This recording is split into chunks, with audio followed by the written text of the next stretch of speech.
আজকে আপনারাই আমার পরিবার, আপনারাই আমার স্বজন। সামাজিক মাধ্যমে সম্প্রতি বাংলাদেশের সাবেক প্রধানমন্ত্রী শেখ হাসিনার মৃত্যুর গুজব ব্যাপকভাবে ছড়িয়ে পড়ে। একটি ছবিকে ঘিরে এটি মুহূর্তে ভাইরাল হয়। দাবি করা হয় এটি নাকি শেখ হাসিনার অসুস্থ অবস্থার বা মৃত্যুর পরের কোনো দৃশ্য। কিন্তু অনুসন্ধানে প্রমাণ মিলেছে ছবিটি শেখ হাসিনার নয়, বরং প্রতিবেশী দেশ ভারতের ৮২ বছর বয়সী এক নারীর ছবি বিকৃত করে প্রচার করা হয়েছে।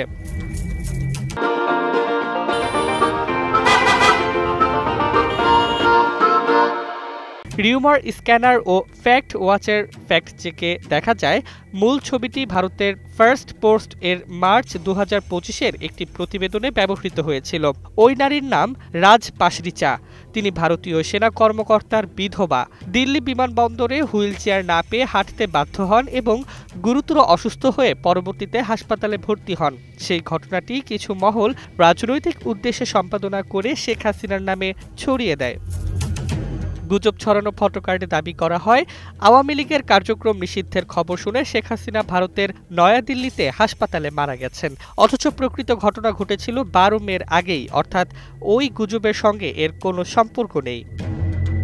তথ্য প্রযুক্তি বিশেষজ্ঞরা বলছেন, রাজনৈতিক উদ্দেশ্য, জনমনে বিভ্রান্তি তৈরি করা এবং অনলাইনে ক্লিক রিচ বাড়ানোর জন্যই এ ধরনের মিথ্যা কন্টেন্ট তৈরি করা হয়।